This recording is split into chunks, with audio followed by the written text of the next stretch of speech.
मेरा स्टार्टिंग से ही था कि एक आईआईटी एक वे हो सकता था वहाँ जाके अपना बिजनेस करने का, एंटरप्रेन्योरशिप करने का। लेकिन मेरा स्टार्टिंग से ही था कि कुछ अपना करना है, कुछ अलग करना है। अच्छा, मतलब आपका पहले से स्टार्टिंग से ही था कि आपको मतलब कुछ ना कुछ अपना शुरू करना है, और चाहे आप वो आईआईटी जाके करें या आप मतलब आईआईटी ना नहीं भी हो तो आपने कहा यार नहीं करना है तो अपना ही है।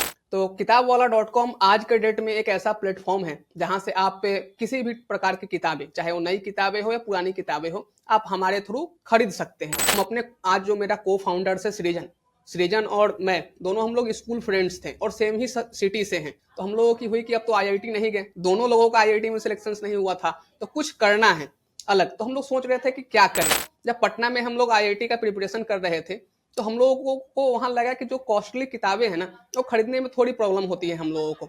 तो हम लोगों ने सोचा कि जो प्रॉब्लम को मैंने फेस किया है, वो उसी प्रॉब्लम को हमने अपना प्रॉब्लम स्टेटमेंट बनाकर और उसी पे काम करना स्टार्ट किया और उसी दिन किताबवाला.com का फाउंडेशन डाला। और उसके बाद से hello everyone, welcome to one of another's moneyment podcast. और आज हमारे साथ बहुत ही इंपॉर्टेंट गेस्ट हैं जिनका नाम अक्षय है, और वो सीईओ और फाउंडर है किताब वाला, जो कि एक ऑर्गेनाइजेशन है जो सेकंड हैंड बुक्स को बेचती हैं। उनकी जर्नी काफ़ी इंस्पायरिंग रही है और आज वो हमारे साथ हैं। तो first of all welcome Akshay to the podcast. हाँ, बहुत बहुत धन्यवाद। जी। तो आज हम जानेंगे कि उन्होंने ये जो कंपनी है बिल्ड कैसे करी और क्या क्या चैलेंजेस उन्होंने फेस करे। तो अक्षय, पहले हम जानना चाहेंगे कि आपका एजुकेशन बैकग्राउंड क्या था, और आपने जो अपना कॉलेज और स्कूल वो कहाँ से करा। हाँ, तो मैंने अपनी जो पढ़ाई थी, बेसिकली मेरा जो जन्म हुआ बिहार के मुजफ्फरपुर ज़िले के एक छोटे से गांव रामचंद्रपुर में मेरा जन्म हुआ। तो मेरी स्टार्टिंग की पढ़ाई ठीक है। क्लास 5 तक की पढ़ाई मेरे गांव के ही एक स्कूल्स में हुई। स्कूल्स गवर्नमेंट हम्म। स्कूल्स नहीं था, प्राइवेट स्कूल्स ही था। अच्छा। लेकिन उसके हाँ बाद हाँ। अच्छे एजुकेशन के लिए हमारे पिताजी ने हमें शहर भेजा और शहर जाकर आगे की पढ़ाई मैंने कंटिन्यू करी और 10th मुजफ्फरपुर शहर हम्म। से ही पास आउट किया। फिर 12th के लिए हम्म। हमने जी मुजफ्फरपुर शहर से पास आउट किया। लेकिन आईआईटी जेई के प्रिपरेशन करने के लिए हम पटना हम्म। पटना जो बिहार का कैपिटल है, वहाँ पे पटना गए और उसके बाद से हाँ आईआईटी हाँ। का प्रिपरेशन करा। आईआईटी में अनलकली हमारा सिलेक्शंस नहीं हुआ और उसके बाद से लेके हम्म। आज तक का जो जर्नी है सबके सामने। जी। तो जैसे क्या होता है कि ज़्यादातर लोग, मतलब ज़्यादातर पेरेंट्स का सपना होता है कि बच्चे उनके आईआईटी में जाए। आई थिंक आपका भी सपना था आईआईटी में जाना और आपके पेरेंट्स का भी। बट मुझे ऐसा लगता है कि लिमिटेड सीट्स हैं तो सब लोग तो नहीं जा सकते। तो आपको कब रियलाइज़ हुआ कि आप मतलब एंटरप्रेन्योरशिप की तरफ ज़्यादा, मतलब आपका वैल्यू है कि आप वहाँ जाना चाहते हैं रादर देन आईआईटी। तो ये कब आपको, मतलब आपने कब डिसाइड करा ये। हाँ, तो आईआईटी जाना था क्योंकि आईआईटी के पीछे भी मुझे लगता था कि वहाँ भी जाके हमको एंटरप्रेन्योरशिप ही परस्यू करना था और हमारे जैसे अच्छा। बिहार के लोगों के लिए एक अच्छा प्लेटफॉर्म हो सकता था किसी आईआईटी में जाके और वहाँ से ये चीज़ें करना। लेकिन अनलकली हमारा बिल्कुल। वहाँ पे सिलेक्शन नहीं हुआ। तो फिर आखिर करना तो यही चीज़ था। तो हमने सोचा कि हम्म। आईआईटी नहीं जा सके तो क्या हुआ, जहाँ है वहीं से शुरुआत करते हैं। फिर हमने जहाँ थे वहीं से हम लोग बिहार से ही अपनी शुरुआत करी। जी। अच्छा, मतलब आपका पहले से स्टार्टिंग से ही था कि आपको मतलब कुछ ना कुछ अपना शुरू करना है, और चाहे आप वो आईआईटी जाके करें या आप मतलब आईआईटी ना नहीं भी हो तो आपने कहा यार नहीं करना है तो अपना ही है। हाँ, हाँ, मेरा स्टार्टिंग से ही था कि एक आईआईटी एक वे हो सकता था वहाँ जाके अपना हम्म। बिजनेस करने का, एंटरप्रेन्योरशिप करने का। लेकिन मेरा स्टार्टिंग से ही था हम्म। कि कुछ अपना करना है, कुछ अलग करना है, सेम पाथवे पे नहीं चलना है। अच्छा। तो आपको पहले तो मैं ये जानना चाहूंगा जो आपकी कंपनी उसके बारे में पहले ऑडियंस को बताइए, फिर हम शुरू करेंगे कि आपको आइडिया कैसे आया। तो पहले कंपनी के बारे में थोड़ी आप इन्फॉर्मेशन दे दीजिए। हाँ, तो मेरी कंपनी किताबवाला.com है, जो केडब्ल्यू हम्म। सॉल्यूशंस प्राइवेट लिमिटेड की एक यूनिट है। तो हम्म। किताबवाला.com आज के डेट में एक ऐसा प्लेटफॉर्म है जहां से आप किसी भी प्रकार की किताबें, चाहे वो नई किताबें हो या पुरानी किताबें हो, आप हमारे थ्रू खरीद सकते हैं। लेकिन जब हमने हम्म। किताबवाला.com की शुरुआत आज से 2 साल पहले करी थी, तो उस समय हम लोग सिर्फ हम्म। सेकेंड हैंड बुक्स पे फिक्स्ड थे। लेकिन हम लोग हम्म। टाइम के साथ साथ अब उसमें नए किताबें भी ऐड कर रहे हैं और आने वाले टाइम में हम्म। हम आपको ई बुक्स भी प्रोवाइड करेंगे, ऑडियो बुक्स प्रोवाइड करेंगे। Means one stop okay. Solutions किताब के लिए प्रोवाइड करेंगे। चाहे आपको सेकेंड हैंड ओके। बुक खरीदना हो, नया बुक खरीदना हो, ई बुक खरीदना हो, ऑडियो बुक्स खरीदना हो, सब चीज एक सब चीज एक ही जगह पे हम आपको प्रोवाइड करने वाले हैं। ठीक है। अच्छा, जो बुक्स आपकी वेबसाइट पे हैं तो वो क्या सिर्फ कॉलेज स्टूडेंट्स के लिए हैं या कोई कैटेगरी है या सबके लिए ही अलग अलग प्रकार की उसमें बुक्स हैं। हाँ, तो अभी जो हमारे वेबसाइट पे जो बुक्स लिस्टेड हैं, अलग अलग टाइप्स के बुक्स हैं। अगर आप नॉवेल्स पढ़ना चाहते हैं तो नॉवेल्स मिल जाए। स्कूल स्टूडेंट्स के हम्म। लिए स्कूल बुक्स भी है। कॉलेज हम्म। स्टूडेंट्स के लिए, इंजीनियरिंग मेडिकल वालों के लिए भी बुक्स है। अलग अलग कैटेगरी बना हम्म। हुआ है, अलग अलग सेगमेंट्स हैं, आप जाके वहाँ से ले सकते हैं किताबें। अच्छा, सबके लिए मतलब कुछ ना कुछ है, अगर कोई भी अगर ऑडियंस में से देख रहा है तो हाँ किताब वाला पे जाके कुछ ना कुछ परचेज कर सकता है। तो आपने एक सबको हाँ केटर करा है, ऐसा नहीं कि सिर्फ एक स्पेसिफिक ऑडियंस रखी हो। हाँ। ठीक है, ठीक है। तो आपको ये आइडिया कब आया और आपने कब मतलब इसको एक्चुअल में बिल्ड करना शुरू करा, और आप उस वक्त कितने साल के थे? ये क्वेश्चन आप बताइए। हाँ, तो आज मेरा डेट ऑफ बर्थ 2003 का है, तो आज हम 21 अच्छा। ईयर्स के हैं। आज आज अरे से वाह। 2 साल पहले आज से 2 साल हाँ हाँ। पहले हमने इसकी शुरुआत करी थी, और शुरुआत भी उस टाइम हम्म, हुआ जब कोरोना पीरियड खत्म होने के बाद हमारा आईआईटी में सिलेक्शंस नहीं हुआ। तो हम अपने आज जो हाँ। मेरा को-फाउंडर्स है सृजन, सृजन और हम्म, मैं दोनों हम लोग स्कूल फ्रेंड्स थे और सेम ही सिटी से हैं। तो हम लोग इसी तरीके से शाम में ऐसे एक दिन टहल रहे थे, तो हम लोगों की हुई कि अब तो आईआईटी नहीं गए, दोनों लोगों का आईआईटी में सिलेक्शन नहीं हुआ था, तो कुछ करना है अलग। तो हम लोग सोच रहे थे कि क्या करें, तो फिर हमने सोचा ना कि हम लोग जो प्रॉब्लम फेस किए थे as a coming from a farmer background family, तो हम लोगों का था कि जब पटना में हम लोग आईआईटी का प्रिपरेशन कर रहे थे, तो हम लोगों को वहां लगा कि जो कॉस्टली किताबें हैं ना, वो खरीदने में थोड़ी प्रॉब्लम होती है हम लोगों को, नई बिल्कुल। खरीदने जाएं। अगर वही सेकेंड हैंड खरीदने हम लोग जाते थे, तो वहां पे हम लोगों को कुछ किताबें मिल पाती थी, कुछ किताबें नहीं मिल पाती थी। दुकान वाले कहते थे कि आज आ जाइए, कल आ जाइए, अगले दिन आ जाइए, फिर भी वह सब किताबें हमको नहीं दे पाते थे। तो हम लोगों ने सोचा कि बिल्कुल। जो प्रॉब्लम को मैंने फेस किया है, वो उसी प्रॉब्लम को हमने अपना प्रॉब्लम स्टेटमेंट बनाकर और उसी पे काम करना स्टार्ट किया, और उसी दिन किताब वाला .com का फाउंडेशन डाला, और उसके बाद से हम लोग लगातार इस पे काम कर रहे हैं, और 5 फरवरी 2022 को हमने अपना वेबसाइट पहली बार लाइव किया था। अच्छा, तो जो आपको आइडिया आया और वेबसाइट लाइव होने में कितना टाइम लग गया था आपको अप्रोक्सीमेटली? हाँ, मतलब ये इंटरेस्टिंग चीज़ है कि जिस दिन आइडिया आया था और हम अपने दोस्त के साथ डिस्कस कर रहे थे, उसके अगले चौथे दिन हमने अपना वेबसाइट लाइव कर दिया था। और वेबसाइट हमने मतलब वर्डप्रेस पे बना हमने अपना वेबसाइट वर्डप्रेस पे बना के खुद से बिल्ड करके अगले चौथे दिन हमने उसको लाइव कर दिया था। और हमारे पास उस समय बहुत ज़्यादा हमारे वेबसाइट पे किताबें नहीं थी, मतलब जो खुद का पढ़ा हुआ किताब था 2-3 लोगों का, वो मिला के 50-60 किताबें थी, और फिर बगल में एक बुक हाँ। शॉप पे जाके हम लोग वहाँ से 800 रुपया में लगभग 80 से 90 सेकेंड हैंड्स नॉवेल्स केजी के रेट से खरीद के लाए, और 80 से 90 नॉवेल्स लिस्ट किए, और वहां से हमने इसकी शुरुआत करी। अच्छा, तो बेसिकली मतलब आपने क्या करा, आपने बहुत जल्दी डिसीजन लिया कि यार ये करना है, और आपने 4-5 दिनों के अंदर ही अपना आइडिया आपने लाइव कर दिया। क्या होता है अक्सर, क्या होता है, लोगों को आइडिया आता है और वो 1 साल 2 साल लगा देते हैं उसको लाइव करने में, ये एक्चुअल स्टेटमेंट है। बट आपने इतनी जल्दी करा तो उससे आपको रिजल्ट्स भी जल्दी दिखे। आपको आपका पहला कस्टमर कब मिला था जब आपने वेबसाइट लॉन्च करी? हाँ, तो मैंने जब अपनी वेबसाइट लाइव करी, तो उसके बाद मैंने जाके अपने सोशल मीडिया अकाउंट्स पे लाइक फेसबुक पे इन सब चीज़ पे जाके मैंने मेंशन करा कि हमने ऐसा ऐसा शुरुआत करा है। तो मेरा फर्स्ट कस्टमर मेरे जो जिस दिन मैंने लाइव करा उसी दिन मेरा फर्स्ट कस्टमर आ गया था, और जान पहचान के ही लोग थे, क्योंकि फेसबुक से जुड़े हुए लोग थे, इंस्टाग्राम से जुड़े हुए लोग थे। लेकिन शुरुआत वैसे ही हुई, क्योंकि जान पहचान वाले ही फर्स्ट कस्टमर आपके हो सकते हैं। तो फिर वहीं से हमने सही बात शुरुआत है। करी। ठीक है।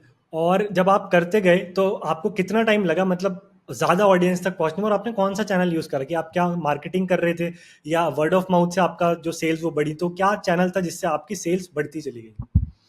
हाँ, तो आज भी हमारा मार्केटिंग पे कॉस्ट जो खर्च है ज़ीरो है। हमारा जो भी जीरो। अच्छा। कस्टमर्स हैं वर्ड ऑफ माउथ से ही आते हम्म, हैं। तो हमने जब अच्छा। मुज़फ्फरपुर में जब स्टार्ट करी इन चीज़ों का सेकंड हैंड बुक्स का, तो जो फर्स्ट जो हमारा जो सीज़न आते हैं ना, स्कूल का जो सीज़न्स होते हैं, जैसे मार्च से लेके मई के बीच का जो सीज़न होता है, तो उस सीज़न में ना बिल्कुल। लोगों को पता चला कि कुछ ऐसा प्लेटफ़ॉर्म है जो कम दामों में, सस्ती दामों में किताबें प्रोवाइड कर रहा है। जैसे अगर एक एग्जाम्पल लेते हैं, आर एस अग्रवाल अगर क्लास 10th का आज के डेट में 1085 उसका नया एडिशन का एमआरपी हो गया है, तो कोई उसको बिल्कुल। खरीदने जाएगा तो उसको 10% मैक्सिमम डिस्काउंट देते हैं, 10 से 15%, फिर भी उसको ज़्यादा से 900 ज़्यादा। रुपया 900 रुपया पड़ता है। लेकिन उसी आर एस अग्रवाल का मैंने सेकेंड हैंड में मैं 300 रुपया में लोगों को घर पहुंचा के मुजफ्फरपुर शहर में देना स्टार्ट कर दिया था। तो वहां से लोगों को लगा कि कुछ तो अच्छा हो रहा है, इतने सस्ते में कहीं से किताबें मिल रही है, तो जो मेरे फर्स्ट कस्टमर बने वो किसी और को बताएं, फिर किसी और को बताएं, और वर्ड ऑफ माउथ के थ्रू हमारा आज आज भी बढ़ रहा है बिजनेस। क्योंकि पैसा किसको नहीं बचाना। अच्छी बात है कि जैसे जो चीज़ अगर आप 1000 में खरीदो और वही आपको 300 रुपये 400 में भी मिल रही है, तो जाहिर सी बात है लोग उसको ज़्यादा प्रेफर करेंगे। और मुझे लगता है आपका आइडिया इसलिए भी काफ़ी अच्छा है, कई से ऐसे बच्चे हैं जो फर्स्ट हैंड बुक्स को नहीं अफोर्ड कर पाते, ये सच्चाई है हमारे देश की। तो हाँ, उनके सच है। लिए मुझे लगता है कि उनके लिए बहुत ही अच्छा है कि वो आपकी वेबसाइट पे जाके डिस्काउंट अवेल कर सकते हैं सस्ती बुक्स खरीद के, और अपना करियर वो भी बना सकते हैं, वो पीछे ना रहे। तो मुझे लगता है काफ़ी अच्छा इनिशिएटिव है आपका सबके लिए, चाहे वो नॉर्मल लोग हो चाहे वो गरीब लोग हो, बट सबके लिए इस्तेमाल है आपका प्लेटफॉर्म। सब उससे बुक्स सस्ती खरीद सकते हैं और एजुकेशन सब पा सकते हैं। तो काफ़ी अच्छा लगा मुझे आपका ये आइडिया और आपका प्लेटफॉर्म। तो मेरा मेरा भी था कि जैसे और लोगों की तरह जो मिडिल क्लास फैमिली से आते हैं, तो हम लोगों को भी यही कठिनाई हुई थी स्टार्टिंग में कि हम लोग भी नई किताब खरीदने में हम लोगों को भी दिक्कत होता था, क्योंकि जेई में बहुत सारी किताबें खरीदनी थी अलग अलग सेगमेंट्स की। तो हम लोगों का भी था कि प्रॉब्लम जो हमने फेस किया, कोई आगे चल के वो बंदा उस टाइप का प्रॉब्लम फेस नहीं करे। तो इसीलिए हमने भी किताब वाला .com की शुरुआत करी थी। और आई थिंक बहुत सारे बच्चे सेम ही सिचुएशन फेस कर रहे हैं, क्योंकि तभी आपको भी लगा कि आपका ये प्रॉब्लम स्टेटमेंट ज़्यादातर लोगों का प्रॉब्लम स्टेटमेंट है। अगर हम मतलब बात करें कि जैसे लोग दिल्ली में भी पढ़ाई कर रहे हैं, कोटा में भी पढ़ाई कर रहे हैं, लोग हर जगह पढ़ाई कर रहे हैं, तो वहाँ पे ज़्यादातर बुक्स का इशू रहता है। क्योंकि किसी भी चीज़ की अगर आप तैयारी कर रहे हैं तो आपको बहुत सारी बुक्स और अलग अलग सब्जेक्ट्स की बुक खरीदनी पड़ती है। और आई थिंक मतलब सबके पास उतना बजट नहीं होता है कि यार वो 10-10 हज़ार या 20-20 हज़ार रुपये सिर्फ किताबों में लगा सके। तो इसलिए लगता है मुझे कि ये आपका जो प्रॉब्लम स्टेटमेंट ये ऑल ओवर इंडिया चलेगा। और इसी से मेरा जो नेक्स्ट क्वेश्चन है कि अभी आप कौन सी सिटीज़ में ऑपरेट कर रहे हैं? हाँ, बेसिकली जैसे हमारा 2 मॉडल है। एक मॉडल है कि जैसे हम अभी अपने मुज़फ्फरपुर शहर को टारगेट करके हम लोग यहाँ पे सेम डे डिलीवरी फैसिलिटी दे रहे हैं। जैसे अगर आपने आज ऑर्डर करा तो आज के आज आपको यहाँ पे हम किताबें देंगे। लेकिन अरे वाह! वेबसाइट के अगर आप हमारे वेबसाइट के थ्रू ऑर्डर कर रहे हैं किसी और सिटीज़ से, तो हम लोग आपको विद इन 1 वीक आपको प्रोवाइड कर रहे हैं। तो अगर हम अपने वेबसाइट की बात करें, तो शायद ही कोई आज के डेट में एक ऐसा स्टेट है जहां हमने बुक डिलीवर नहीं किया है, including Jammu and Kashmir to लेके अंडमान एंड निकोबार द्वीप। अरे वाह! अरे हमने वाह! बहुत बढ़िया। कोटा जैसे कोटा जैसे शहर में, कोटा इतना बड़ा एजुकेशन का हब है, कोटा जैसे शहर में हमने बिहार से अपने किताब वाला के थ्रू हमने यहाँ से किताब भेजा है। तो हमारे लिए यह बहुत बड़ी बात थी। जिस समय कोटा से ऑर्डर आया हमारे पास, तो हमने सोचा कि वहाँ तो बहुत सारी दुकानें होंगी किताब की, लेकिन अगर सही कोई बात है। हमारे थ्रू खरीद रहा है, मीन्स उसको कुछ ना कुछ तो बेनिफिट हम लोग प्रोवाइड कर रहे हैं, इसीलिए हमारे थ्रू लोग बिल्कुल। ऑर्डर कर रहा है। बिल्कुल, बिल्कुल। बहुत ही अच्छा लगा मुझे जान के कि आप हर स्टेट में काम कर रहे हैं, और जैसा आप बता रहे हैं कि अभी जिस सिटीज़ में आप वन डे डिलीवरी कर रहे हैं, मुझे लगता है वहाँ से तो आपको बहुत ही अच्छे ऑर्डर्स आ रहे होंगे, और बाकी हाँ, स्टेट से भी आ रहे होंगे। बट जैसे-जैसे आपका नाम, मुझे लगता है जैसे लोगों को पता चलेगा, क्योंकि मुझे लगता है जैसे आप मार्केटिंग में खर्च नहीं कर रहे हैं, है ना? तो मुझे लगता है नहीं। जैसे-जैसे आपके बारे में लोगों को पता चलेगा और लोग आपसे जुड़ेंगे, वैसे-वैसे ये प्लेटफ़ॉर्म और ऊँचाइयों तक जाएगा। तो इसी के साथ मैं जानना चाहूँगा कि अभी तक टोटल आपने कितनी बुक्स सेल कर दी हैं अपने प्लेटफ़ॉर्म से? हाँ, तो जैसे मैंने जब मेरा आर्टिकल पब्लिश हुआ कुछ न्यूज़ वेबसाइट्स पे आज से कुछ दिन पहले, तो उस समय तक हाँ। एप्रॉक्स 5,000 से 6,000 के बीच का वो 5,000 से 6,000 के बीच का वो नंबर था। लेकिन आर्टिकल पब्लिश होने के बाद हमारा सेल एक्सपोनेंशियली बढ़ा। तो उसके बाद से हम अच्छा। लोग आज 8,000 के आसपास हम लोग टोटल बुक सेल कर चुके हैं। और पहले जब था ओके। पिछले 1 साल में हम लोग 8 लाख से 9 लाख का सेल किए थे। लेकिन जब पिछले महीने जब आर्टिकल पब्लिश हुआ, तो पिछले मंथ में हम लोग सिर्फ 1.5 लाख से ऊपर का, मतलब 1,65,000 का हम लोगों ने सेल किया। अरे वाह! अरे वाह! बहुत ही अच्छे नंबर्स हैं, और ये नंबर्स बढ़ेंगे ही जैसे-जैसे लोगों को मैंने जैसे बोला कि और पता चलेगा, ये नंबर्स हाँ, बढ़ेंगे, क्योंकि आप बहुत अच्छा काम कर रहे हो और सबको ज़रूरत है ये, बस मुझे लगता है पता लगने की देरी है। जैसे लोगों को पता चलेगा, और आई होप इस पॉडकास्ट के थ्रू जो भी हमारे लिसनर्स हैं, वो आपके इस इनिशिएटिव को सपोर्ट करें और वर्ड ऑफ माउथ के थ्रू अपने नेटवर्क में भी इन सारी चीज़ों को फैलाएँ, जिससे आपका प्लेटफ़ॉर्म और अच्छी मतलब सेल्स और ग्रोथ करे। तो जैसा आपने बताया कि आप 8 से 10,000 या 8,000 सेल्स अभी तक कर चुके हैं अपने प्लेटफ़ॉर्म से, और आई 8,000, थिंक 8। 8,000 और अभी लास्ट मंथ कितनी सेल करी थी आपने नंबर ऑफ बुक्स की? हाँ, लास्ट मंथ मैं एग्जैक्ट नंबर अब काउंट नहीं कर पाया हूँ, क्योंकि मैं अभी 2 अच्छा, दिन पहले चेन्नई से आया हूँ, तो मेरे पास वो डेटा अच्छा, नहीं है। लेकिन मेरे पास अच्छा, जो अच्छा। अमाउंट है, 1,65,000 की सेल हम लोगों ने करी है, वो अमाउंट लास्ट मंथ मुझे करी है। पता है। अच्छा, हाँ। अच्छा। बहुत ही अच्छा, बहुत ही मतलब बड़ा अमाउंट है। अच्छा, कभी जब आप इस पूरे इनिशिएटिव या पूरे आइडिया को रन कर रहे थे अपने बिज़नेस को, तो कभी ऐसी डिफ़िकल्टी फेस हुई हो कि आपको लगा हो कि यार शायद से मैं नहीं कर पाऊँगा? कभी आपको लगा है कभी भी ये रन करते वक़्त? हाँ, मतलब अभी भी लगता है कभी-कभी जब कुछ ऐसा सिचुएशंस आ जाते हैं, तो अभी भी हाँ, लगता है हाँ। कि क्या मतलब हमारे एज ग्रुप के लड़के ना मतलब कुछ मतलब हुँ, अच्छा पढ़ रहे हैं, अच्छा चिल हुँ, लाइफ जी रहे हैं, लेकिन क्या मैंने हुँ, मतलब कुछ ऐसा स्टार्ट कर लिया। फिर भी लेकिन वही मोटिवेशन वही है कि जैसे आप लोगों जैसे आपके जैसे लोग जब हुँ, हमसे बोलते हैं कि एक इंटरव्यू दे दीजिए या पॉडकास्ट कर लीजिए, हुँ। तो हमारे लिए जी। मोटिवेशन यही होता है कि एक बिहार के एक छोटे से गाँव से आने के बाद अगर कोई आपका आर्टिकल कवर कर रहा है या कोई आपके बारे में लिख रहा है, तो हमारे लिए सबसे बड़ा मोटिवेशन यही होता है। और फिर अगले 5 मिनट के बाद जब उस टाइप से कुछ होता है कि नहीं मतलब ऐसा नहीं करना चाहिए था, लेकिन फिर अगले 5 मिनट के बाद वो मोटिवेशन आता है कि हम जो कर रहे हैं, अच्छा कर रहे हैं। वही रीज़न है कि हमको लोग आज जान रहे हैं, 2-4 लोग पहचान रहे हैं, तो फिर हम लोग अपने हुँ। काम पे लग जाते हैं। जी, बिल्कुल सही बोला आपने कि कई बार ऐसी चैलेंजेस सब लोग फेस करते हैं, जो भी मुझे लगता है स्टार्टअप रन कर रहे होते हैं, कोई भी बिज़नेस भी रन कर रहे होते हैं, तो वो डाउनफॉल या डाउन ट्रेंड्स आते रहते हैं। बस ये है कि अपने आप को हारने नहीं देना उस चीज़ में, आपको अपने आप को मोटिवेटेड रखना है कि यार अभी तो करना है। क्योंकि एक्चुअल में मुझे लगता है कि जैसे अभी आप बहुत यंग हो, 21 ईयर्स के हो आप, अभी आपने बताया, हाँ राइट? तो ज़िंदगी बहुत बड़ी होती है और अगर हम बहुत छोटे फ्रेम में देखें, अगर 1 साल के फ्रेम में देखें, तो लगेगा कि यार शायद से मैं गलत कर रहा हूँ। बट अगर आप सोचो आप 30 साल तक एक ही काम कर रहे हो, तो आप सक्सेसफुल डेफिनेटली हो जाओगे। ऐसा हो ही नहीं सकता कि आप जो कर रहे हो, भले आपको पाइवट करना पड़े, जरूरी नहीं है कि आज जो आप कर रहे हो 10 साल बाद भी आप वही करोगे, बट अगर आप करते रहोगे हाँ तो आप सक्सेसफुल जरूर होगे। भले ही आपका आइडिया मतलब चेंज हो सकता है उस पॉइंट पे। तो हाँ जब मुझे लगता है कि जैसे आप तो बहुत ही अच्छा काम कर रहे हो, तो आप कंटिन्यू करते रहो। जी, बताइए। हाँ, तो जैसे मैंने शुरुआत जब करी थी पिछले 2 साल पहले, तो उस समय बिहार में वैसा कुछ बहुत ज़्यादा स्टार्टअप्स का माहौल नहीं था और हमें पता भी नहीं था कि मतलब एक्चुअली क्या-क्या स्टेप्स लेनी पड़ती हैं इस जर्नी पीरियड में।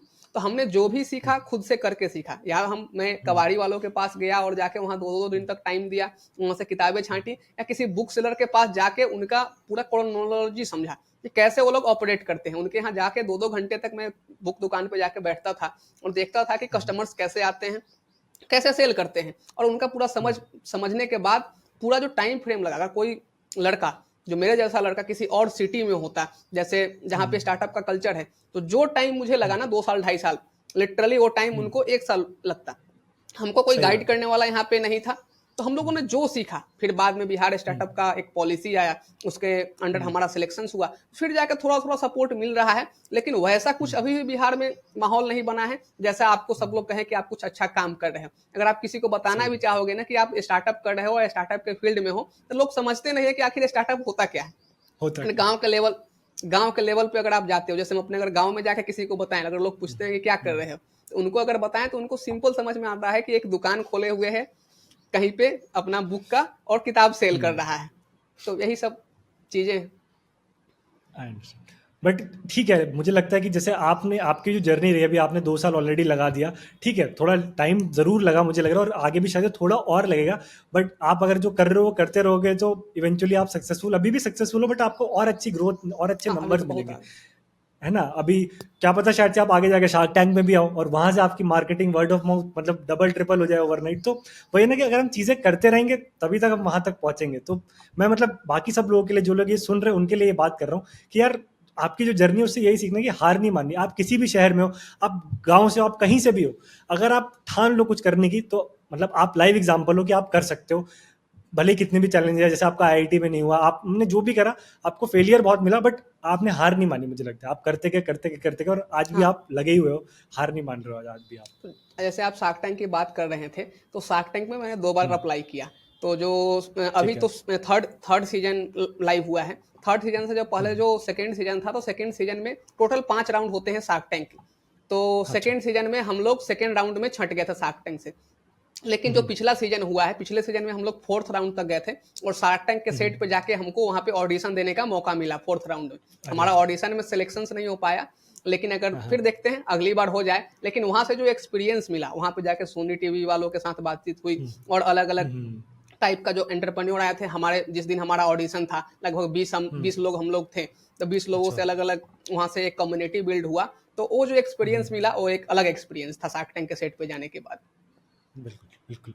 ठीक है, अभी आपका भले ही ना हुआ, बट मुझे पता है एक दिन वो आपको वापस ज़रूर बुलाएँगे और हम आपको टीवी पे ज़रूर देखेंगे, तो ये होगा। मुझे लगता है कि ये मतलब बहुत ज़्यादा पॉसिबल है और इवेंचुअली ये भी चीज़ हमें टीवी पे आप देखने को मिलोगे और तब उस दिन मुझे लगेगा कि हाँ, कि जो हमने सोचा था आज वो हो गया। हाँ। ठीक है। तो अभी आपके फ्यूचर प्लान्स क्या है किताब वालों को लेके, कि क्या आप सोच रहे हैं और नेक्स्ट स्टेप क्या है आपका? क्या आप मतलब बिहार से आप बता रहे हैं कि अभी उतना स्टार्टअप कल्चर नहीं है, तो क्या आप वहाँ से मूव करने का प्लान कर रहे हैं? जैसे आप चेन्नई या अलग-अलग जगह जाते रहते हैं, तो क्या आपके नेक्स्ट प्लान्स क्या हैं? कुछ उसके बारे में बताइए। हाँ, तो जैसे अभी है कि मेरा कि अभी किताब वाला की हमने शुरुआत बिहार से करी थी, तो बिहार के एक शहर में जो हम सेम डे फैसिलिटी प्रोवाइड कर रहे हैं, उसको जैसे बिहार में ठीक टोटल है। 38 डिस्ट्रिक्ट्स है। तो मेरा है कि अगले 1 साल में बिहार के हर एक 38 डिस्ट्रिक्ट्स में सेम चीज़ें हम प्रोवाइड करें, same day delivery facility provide करें।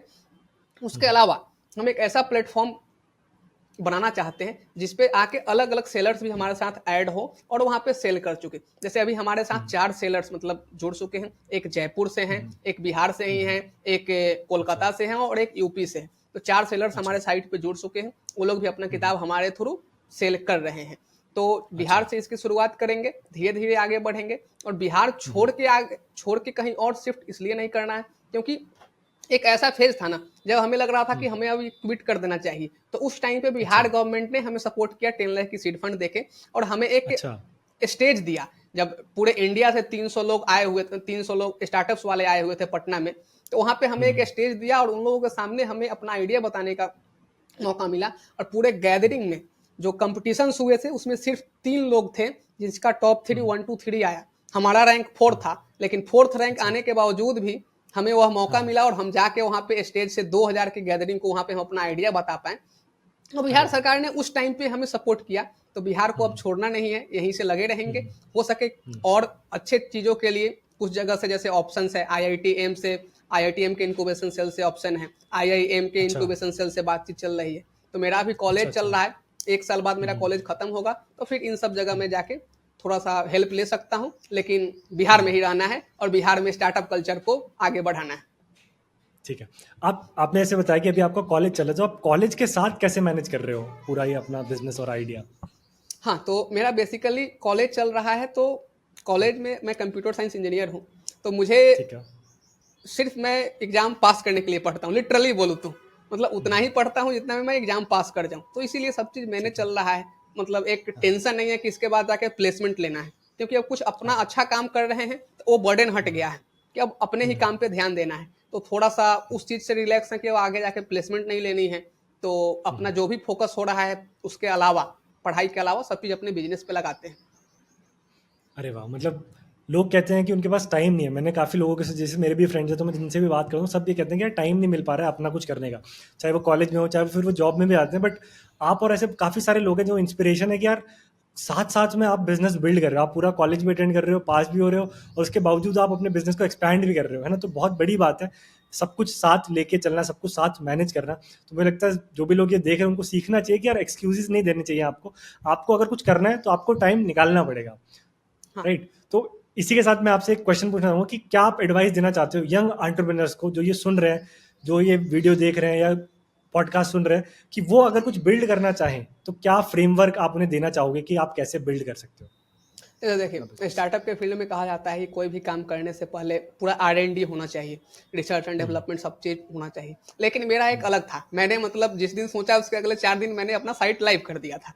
तो 2 हुँ, टाइप से आप कर सकते हो। एक तो जो हुँ, प्रोसीजर है उस प्रोसीजर को पूरा फॉलो कर के पूरा रिसर्च एंड हुँ, एनालिसिस करके आप आगे बढ़िए। दूसरा कि आप जो चीज़ करना चाहते हैं ना उसी में इन्वॉल्व होकर, जैसे मैंने करा कि मैंने अपना वेबसाइट लाइव कर दिया और उसके बाद मैंने जो चीज़ सीखा ना पूरे इस जर्नी के दौरान सीखा है। तो आप इस टाइप से भी कर सकते हैं। अब आप देख लीजिए कि आपको कैसे करना है।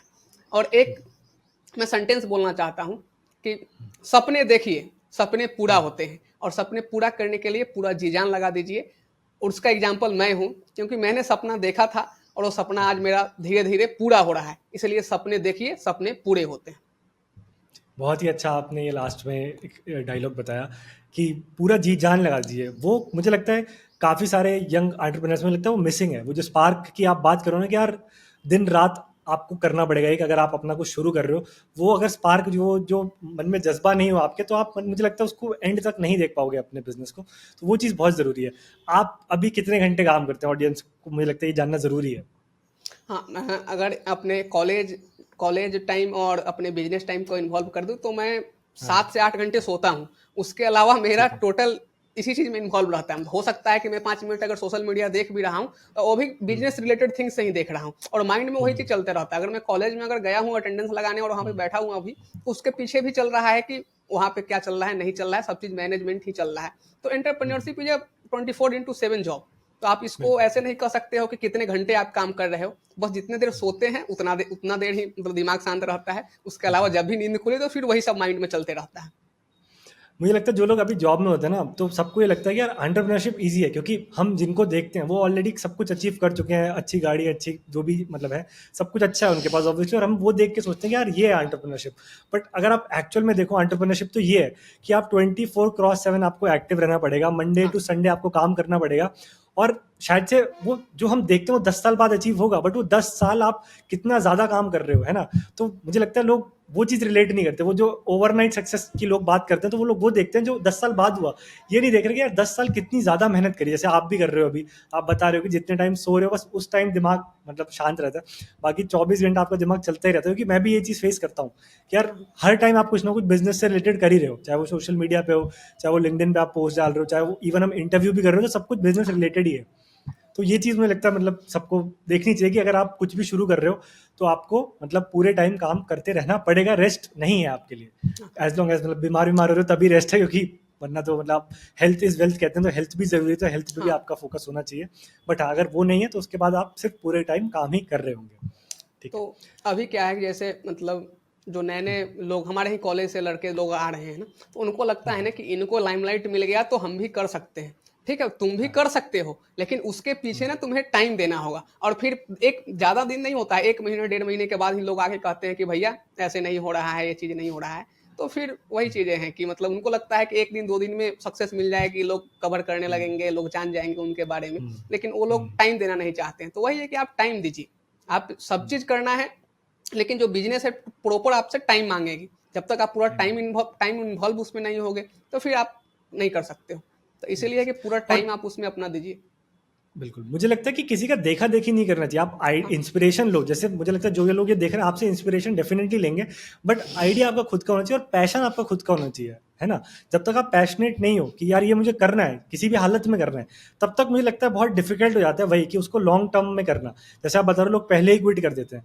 मेरे साथ भी काफ़ी दोस्तों ने मेरे काफ़ी कुछ शुरू करा और हुआ यही कि उन्होंने पहले ही क्विट कर दिया, क्योंकि वो पैशनेट नहीं थे, वो देख के कर रहे थे।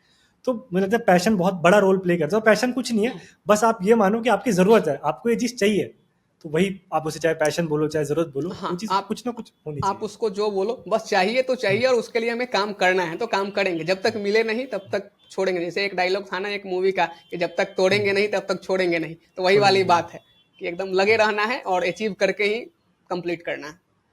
ठीक है। अभी मैं आपकी टीम की बात करूँ तो कितने लोग आपकी टीम में हैं जो हाँ अभी आपके साथ काम कर रहे हाँ, हैं? टीम में डायरेक्टली अगर बात करें तो हम लोग 3 लोग हैं। मैं और ठीक है। मेरा को फाउंडर सृजन है और एक दिलशांत हाँ। है, हम लोग 3 लोग हैं। उसके अलावा ठीक है। बाकी अभी हम लोगों की टोटल 10 लोगों की टीम है, जो अलग अलग टाइप से काम करते हैं। जैसे कुछ लोग बुक लिस्टिंग करते हैं, कुछ लोग हम्म। डेटा डेटा मैनेज का काम कर रहे हैं, कुछ लोग जैसे अभी से हम लोग ना 2-3 दिनों के बाद से हम लोग थोड़ा अपना मार्केटिंग का एक्सपेंशन करना चाहते हैं, तो हम लोग कुछ ठीक है। शॉर्ट वीडियो एडिटर्स की हायरिंग करी है। तो वो लोग पीआर के ठीक लिए है। काम करेंगे। एक अपने टीम की एक ब्रांडिंग के लिए काम कर रही है। तो धीरे धीरे टीम एक्सपेंशन हो रहा है और टोटल अभी हम लोग 10 से 13 लोगों के बीच में हैं। अच्छा। एक मुझे लगता है कि जितने भी यंग एंटरप्रेन्योर्स होते हैं उनको जो मेजर चैलेंज आता है वो हायरिंग का आता है, तो हायरिंग आप कैसे कर रहे हैं, कुछ उसके पीछे आप बता सकते हैं कि हायरिंग कैसे करिए आपने? हाँ, तो हायरिंग के लिए तो हम लोगों के पास भी हम लोगों को ही प्रॉब्लम होता है। लाइक ना जैसे अगर हम लोग हायरिंग निकालते हैं तो हमारे पास बल्क्स में रिज्यूमे आ जाते हैं। तो फिर ठीक उनका है। सबका शॉर्ट लिस्ट करना, फिर इंटरव्यू करना, एक मतलब हेक्टिक शेड्यूल्स होते हैं। तो फिर लेकिन वही है कि बिल्कुल। उस प्रोसेस को हम लोग धीरे धीरे करते हैं, और उसी में से जो स्टार्टिंग में हम लोगों का होता है कि हम अभी हमारा स्टार्टअप स्टार्टिंग का फेज है। तो हम लोग का पहला प्रायोरिटी ठीक अपना है। कॉलेज होता है कि अगर कॉलेज के जो स्टूडेंट्स हैं अच्छा। किसी स्किल्स में अगर उनका अच्छा स्किल्स है, तो अगर वो अप्लाई हम्म। कर रहे हैं तो हम लोग फर्स्ट प्रायोरिटी उनको देते हैं, क्योंकि एज ए कॉलेज में रहने के दौरान अगर उनको भी कुछ अपॉर्चुनिटी मिल जाए कुछ एक्सप्लोर करने का, और तो उनके लिए भी बेटर होगा, क्योंकि कॉलेज ने भी हमें कुछ किसी न किसी मामले में सपोर्ट कर रहा है, तो हमारा भी फर्ज है कि हम भी उन्हें कॉलेज को किसी न किसी रूप में सपोर्ट करें। तो यही अभी बिल्कुल। हमारा बिल्कुल। प्रोसेस चल रहा है। ठीक है।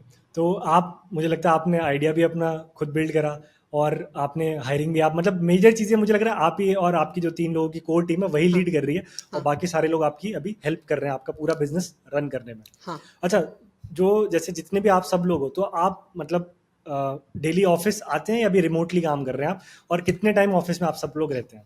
हाँ, जैसे हम लोग 3 लोग हैं, तो 3 लोग बिहार इंजीनियरिंग से बीटेक कर रहे हैं। तो अभी अच्छा। जैसे होता क्या है प्रॉब्लम ना कि जब एग्ज़ाम चलती है तो तीनों का एक साथ ही एग्ज़ाम चलता है, और जब हाँ। सब लोग फ्री होते हैं तो सब लोग एक साथ ही फ्री होते हैं। तो वही है कि जब हम लोग सब लोग फ्री होते हैं तो ऑफ़िस है अपना, मुज़फ्फरपुर में ऑफ़िस है, तो हम लोग सब लोग ऑफ़िस अच्छा। डेली विज़िट करते हैं। और अच्छा।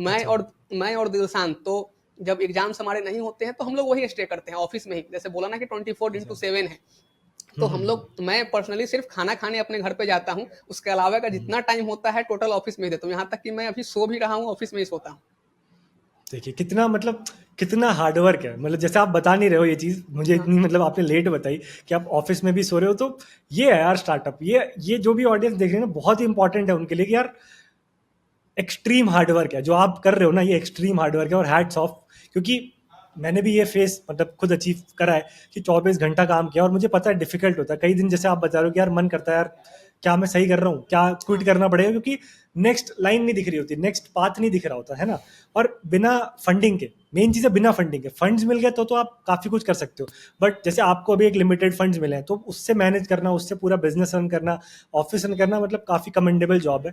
तो मुझे तो लग रहा है कि मतलब ये जो जो भी पॉडकास्ट देख रहे हैं उनके लिए बहुत इंपॉर्टेंट पॉइंट है कि यार एक्सट्रीम हार्डवर्क अगर आप कर सकते हो तभी आप कुछ शुरू करो। अगर आपको लगता है कि नहीं आप 24 घंटा काम नहीं कर पाओगे या आपका ब्रेन ये कैपेसिटी नहीं होती, तो मतलब एक आप रेन चेक ले लो आप जो भी करने वाले हो उस पर, क्योंकि हाँ। डिफिकल्ट है, ईजी नहीं है। जैसे मेरा कॉलेज ना, जहाँ हमारा ऑफिस है वहाँ से 60 किलोमीटर दूर है। तो मुझे कॉलेज अगर आनी होती है तो सुबह में हम लोग वहाँ से 9 बजे के आसपास निकलते हैं और फिर यहाँ से 4 बजे तक वहाँ पहुँचते हैं, अपने मतलब ऑफिस पे पहुँच पाते हैं। तो 9 से तो 4 अच्छा। कॉलेज कॉलेज में टाइम चला गया। उसके बाद का बिल्कुल। जो सब टाइम है उसको मैनेज करने में लग जाता है। कोई पार्सल्स आए हैं तो पार्सल्स पैक हो रहे हैं, फिर सब पे नज़र रखना है कि बिल्कुल। कौन कहाँ से गया नहीं गया, पेमेंट जो फंसा हुआ है गेटवे में पेमेंट आया या नहीं आया, क्योंकि हमारे पास एक लिमिटेड फंड है। तो जो पेमेंट्स सही बात आते है। हैं तो हम लोग कहीं पेमेंट फंसाना नहीं चाहते हैं, तो हम लोग डेली बेसिस पे हम लोग चाहते हैं कि हमारा जो पेमेंट गया है कुरियर से, वो पेमेंट हाँ। हमारे पास आ जाए। तो इन सब चीज़ों को मैनेज करना पड़ता है, तो इसी में थोड़ा ऑफिस में ही रहना ज़्यादा बेटर रहता है, क्योंकि अगर घर चले जाएंगे तो फिर वही है कि घर जाने के बाद थोड़ा काम सही से नहीं हो पाएगा, तो घर जाते हैं सिर्फ सही बात खाना है। खाकर घर से फिर ऑफिस आ जाते हैं और ऑफिस में ही अभी काम चलता है। ठीक है, ठीक है। एक्सट्रीम हार्डवर्क जैसे हमने की बात करी। अच्छा, इसके अलावा मतलब मैं एक आपसे पर्सनल क्वेश्चन पूछना चाह रहा था कि आपकी कुछ हॉबीज़ वगैरह, अगर जैसे आप बता रहे हो अभी तो आप पूरे टाइम काम कर रहे हो, बट क्या उसके अलावा कुछ आपकी हॉबीज़ हैं या रही थी पहले? हाँ, coming from a Bihar state, तो यहाँ पे ना सब लोगों का पॉलिटिक्स में इंटरेस्ट होता है। तो हाँ। मेरा मेरा पॉलिटिक्स में इंटरेस्ट नहीं था, लेकिन पॉलिटिक्स के बारे में पढ़ना और उसके बारे में हाँ। एनालाइज करना मेरा था। कि मैं स्टार्टिंग से ही, जब मतलब मेरा एक चाइल्डहुड ड्रीम अगर बताए ना, तो आईएएस बनना था, कि यूपीएससी अच्छा। देना है। बिहार से थे तो, और घर वालों का भी था और आज भी घर वालों का है। अब तो नहीं है, मतलब जब से थोड़ा सा लोगों को नेम फेम दिखा है, लेकिन आज से 1 साल पहले तक था कि बेटा आईएएस के लिए, मतलब यूपीएससी के लिए बैठेगा। तो मेरा स्टार्टिंग से ही, जब मैं 5th-6th क्लास में था, तो उसी समय से आदत हो गया था कि पेपर पढ़ना है, आर्टिकल्स पढ़ने हैं। तो उसके वजह से एक हॉबी ही, एक टाइप का हॉबी ही हो गया कि पूरा पॉलिटिकल या जो भी चल रहा है, सोशियो इकोनॉमी चल रहा है, उसके बारे में पढ़ना, एनालाइज करना, और उसके बारे में कभी कभी मैं लिख भी देता हूँ। जैसे मैं स्टार्टिंग में ना, जब मैं 18 साल का था, तो मैं कुछ दिनों के लिए एक न्यूज़ वेबसाइट के लिए आर्टिकल लिखने का काम किया था, 4-5 महीनों अच्छा। के लिए। तो वहीं से एक आदत लग गई थी कि आर्टिकल भी लिखना है तो उसके लिए पढ़ना है, तो यही मेरा हॉबी है। और अभी इसको अच्छा। परस्यू नहीं कर पा रहा हूँ, मतलब थोड़ा उस टाइप से टाइम नहीं मिलता है, लेकिन जब भी आगे भी टाइम मिलेगा तो यही काम करेंगे। ठीक है, ठीक है। तो हॉबी मतलब मुझे लग रहा है कि जैसे आपने बताया कि अभी आप हॉबी भी परस्यू नहीं कर पाए, जो कि आपने एक ही हॉबी बताई वो भी पढ़ना बताई। हाँ तो मतलब वही दिख रहा है कि कितना एक्सट्रीम आप मतलब लगे हुए अपने बिजनेस पे, और यही चाहिए होता है मुझे लगता है सक्सेसफुल करने के लिए, जो आप कर रहे हो अभी, जो आपके एक्चुअल फुटस्टेप है, यही चाहिए होता है कि आप एग्जीक्यूट करो, हार्डवर्क करो और कुछ ना कुछ करते रहो, तो आप कहीं ना कहीं पहुंच जाओगे। सिंपल सा मुझे लगता है, अगर फ्रेमवर्क की मैं बात करूं, जो मैंने स्टार्टिंग में भी आपको बात करी थी, कि यही फ्रेमवर्क है अगर आप स्टार्टअप करना चाह रहे हो, कोई भी बिजनेस करना चाह रहे हो, सेम ही फ्रेमवर्क है। हाँ। ठीक है, ठीक है। और अब मैं एक लास्ट आपसे क्वेश्चन पूछना चाहता हूँ, कंक्लूड कर रहा हूँ इस पूरे उसको, कि ओके। फैमिली का आपको कितना सपोर्ट मतलब इंपॉर्टेंट है अगर आप अपना बिजनेस करना चाह रहे हैं, तो ये क्वेश्चन। हाँ, तो फैमिली का सपोर्ट तो होना ही चाहिए। अगर आपके पास फैमिली का सपोर्ट नहीं है तो फिर आपके माइंड में वही चीज़ रहेगा। जैसे मेरे पास मेरे फैमिली का सपोर्ट था, तो मेरे पास ये बर्डन नहीं था कि हमको बीटेक के बाद एकदम जॉब लेना ही लेना है। अगर 1 साल अगर कुछ वैसा हो जाए तो फैमिली देख लेंगी, इस टाइप से था। और एक माइंड क्लियर था। जैसे हमने घर वालों को बताया कि ऐसे ऐसे बिजनेस करना है, तो थोड़ा टाइम लगा, मतलब किसी को भी टाइम लगेगा कन्विंस होने में, लेकिन जब वो लोग बिल्कुल। कन्विंस्ड हो गए तो उसके बाद से कंटिन्यू मेरे साथ है, या किसी भी स्टेप में, किसी भी स्टेज में, अगर किसी भी टाइप से अगर हमको फैमिली की हेल्प पड़ती है तो फैमिली मेरे लिए रहता है। और जैसे मैंने बोला कि मैं अभी ऑफिस में सोता हूँ, तो उसके लिए भी कन्विंस करना पड़ता है ना, कि ऑफिस में क्यों सोओगे, घर में ही रहो। तो फिर उसके लिए सही फिर बात उनको उनको बता के कन्विंस करना पड़ा कि नहीं, ऐसे ऐसे है, थोड़ा सा वर्क ज़्यादा है तो करते हैं। तो फैमिली का सपोर्ट होना तो बहुत ज़रूरी है। फैमिली का सपोर्ट है तभी आप आगे बढ़ सकते हैं। अच्छा, ठीक है। तो ये भी काफ़ी अच्छा आपने इंपॉर्टेंट पॉइंट बताया कि फैमिली का सपोर्ट, अगर कोई भी यंग एंटरप्रेन्योर्स की अगर हम बात करें तो फैमिली सपोर्ट चाहिए। और मुझे ऐसा एक इसमें पर्सनली चीज़ें लगती है कि जैसे अगर आप कुछ कर रहे हो, भले ही फैमिली उतना आपका सपोर्ट ना करे, बट जब वो आपको देखेगी ना कि आप बहुत जुनून से कर रहे हो, तो मुझे लगता है 6 महीने साल भर में वो आपको सपोर्ट करने लग जाएगी, क्योंकि उन्हें समझ आ हाँ जाएगा कि हाँ, यार ये तो डेफिनेटली। यही करने वाला है। तो अगर कोई फेस कर रहा हो ये चीज़ की फैमिली से सपोर्ट शायद से अभी ना मिल रहा हो, अगर आप कुछ अच्छा काम कर रहे हो, तो इवेंचुअली अगर आप करते रहोगे, वो आपका जुनून देखेंगे तो आपको सपोर्ट करने लग जाएंगे थोड़े टाइम में, डेफिनेटली। है ना? तो ये भी काफ़ी अच्छा है कि आपको फैमिली का सपोर्ट तो लॉन्ग रन में चाहिए अगर आप अपना हाँ कुछ बिल्ड करना चाह रहे हो स्टेज में। ठीक है, ठीक है। अब इसी के साथ जाते जाते एक कंक्लूडिंग, अगर आप कुछ कंक्लूड करना चाहो, कुछ बताना चाहो ऑडियंस को, लास्ट चीज़ जो आपको लग रहा है कि इंपॉर्टेंट है हमारी ऑडियंस के लिए, तो प्लीज़। हाँ, तो लास्ट में एक चीज़ बताना चाहते हैं कि जैसे अभी हमारा जो किताब वाला .com है, आज के डेट में सेकेंड हैंड्स बुक और न्यू बुक्स बेच रही हैं। जैसे मैंने पहले बताया कि किताब वाला .com एक ऐसा प्लेटफॉर्म बनने जा रहा है अगले 1 साल में, वन स्टॉप सॉल्यूशन बनेगा पढ़ाई से रिलेटेड हर चीज़ों के लिए। तो हो सकता है कि अभी हमारे वेबसाइट पे आपको कुछ किताबें नहीं मिले, तो उसके लिए आपको हम एक व्हाट्सअप नंबर इस वीडियो के माध्यम से बताना चाहते थे। व्हाट्सअप नंबर है मेरा 9431831461, ठीक है। 9431831461। तो आप इस व्हाट्सअप नंबर पे हमें एक सिंपली एक हाय मैसेज करें, मैं आपको उस व्हाट्सअप के थ्रू से अगर आपको किताबें खरीदनी हो या किताबें बेचनी हो, हर चीज़ें व्हाट्सअप के हम थ्रू प्रोवाइड करेंगे। जैसे हमारा बिजनेस अभी मुजफ्फरपुर शहर में चल रहा है, हमारा 80% जो कस्टमर्स हैं व्हाट्सअप के थ्रू मुजफ्फरपुर में आते हैं। तो उसी तरीके से हम लोग अदर अदर सिटी से भी जो कस्टमर्स हैं, जो किताबें हमारे वेबसाइट पे उनको नहीं मिलती हैं, तो वो हमारे वेबसाइट से मेरा नंबर लेके जो व्हाट्सअप नंबर है व्हाट्सअप करते हैं और उनको हम लोग वो किताबें प्रोवाइड करते हैं। जैसे अभी से 10 दिन पहले एक रेयर बुक्स का डिमांड था महाराष्ट्र के जलगांव से, तो अच्छा। उन्होंने हमें व्हाट्सएप के थ्रू हमें ऑर्डर दिया था। मैंने उनसे 10 दिन का टाइम लिया, लेकिन जब 10 दिन टाइम लेने के बाद उनके पास जब किताबें पहुंच गई, तो मैं आपको स्क्रीनशॉट भेज दूंगा, उनका जो मैसेज आया है आप लगा दीजिएगा। तो मतलब बहुत खुश थे और बता रहे थे ठीक है। कि बहुत जगह कहीं किताबें मिल नहीं रही थी और आपने 10 दिन टाइम लेने के बाद भेज दिया और वो थैंक यू बोल रहे थे। तो हमारे लिए यह मतलब एक बहुत बड़ी बात थी कि कोई कस्टमर्स आके हमें थैंक यू बोलता है। सही तो है। इस टाइप से। तो मेरी भी ऑडियंस से यही रिक्वेस्ट है कि आप अक्षय का ये जो इनिशिएटिव है किताब वाला उसको सपोर्ट करें, और आपके कोई नोन में अगर कोई पढ़ाई कर रहा है उसको कुछ बुक्स चाहिए हो तो मेक श्योर करें आप किताब वाला से ही खरीदें, क्योंकि ऐसे एंटरप्रेन्योर्स को अगर हम सपोर्ट करेंगे तभी हम अपने इंडिया को नेक्स्ट लेवल पे ले जा पाएंगे, क्योंकि हमें यंग एंटरप्रेन्योर्स की सख्त ज़रूरत है अभी, क्योंकि वही लोग हमारे देश का फ्यूचर है। तो thank you audience for listening, और थैंक यू अक्षय, आप टाइम निकाल के आए, आपने इतना इंपॉर्टेंट चीज़ें बताई कि आप कैसे अपना स्टार्टअप रन कर रहे हो, जो कि मुझे लगता है ऑडियंस के लिए काफ़ी इंपॉर्टेंट है। इस पूरे पॉडकास्ट का, इस पूरी सीरीज़ का एक एक मिनट मुझे लगता है अगर कोई ढंग से सुने और उसको फॉलो करे तो वो कोई स्टार्टअप बिल्ड कर सकते हैं नेक्स्ट फ्यू ईयर्स। तो thank you for watching and thank you for coming. It was nice speaking with you Akshay. So guys, I will see you in the next episode with next founder. तब तक के लिए good bye, take care.